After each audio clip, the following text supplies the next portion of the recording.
Орабызда сокканарлык, горурланырлык шәхесләр яши. Шуларның берсе Алмаз Солтанов. Алмаз абый тумышы белән күрше Ознакай районы егете.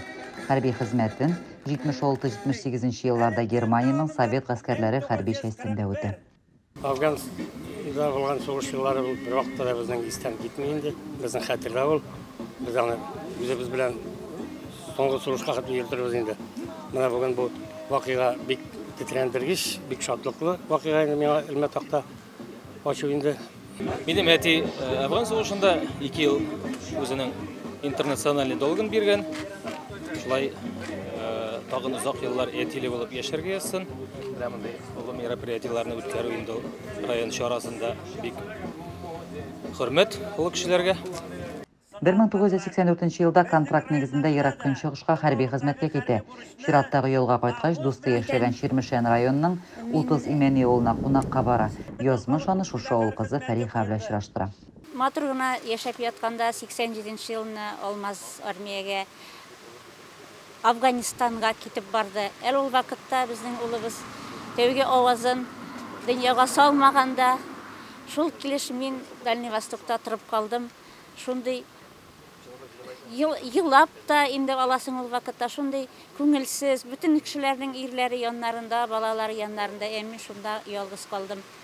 Алмаз абый Афганстан Республикасы Герат провинциясындагы Шиндан шәһәрендә урнашкан артиллерия полкында хезмәт итә. Аларның взводы Кандагарга азык-төлек, хәрби корал, ягулык, майлы материаллар илтә торган колонналарына соклап алып бара.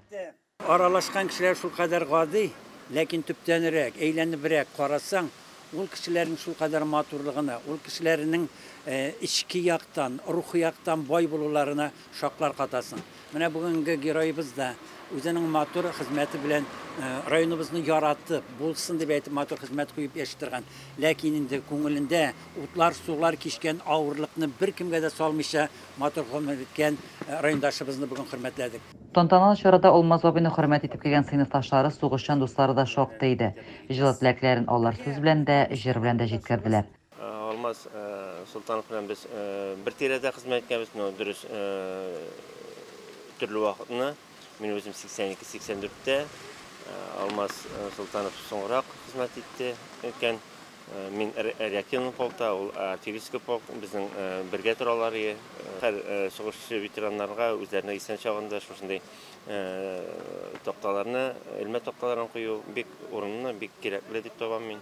Менә шундый чаралар үткәргәнгә рәхмәт администрация башлыкларына, үзебезнең Афганстан җегетләренә, шул отлы сугышларда җырып кайткан чечен егетләренә.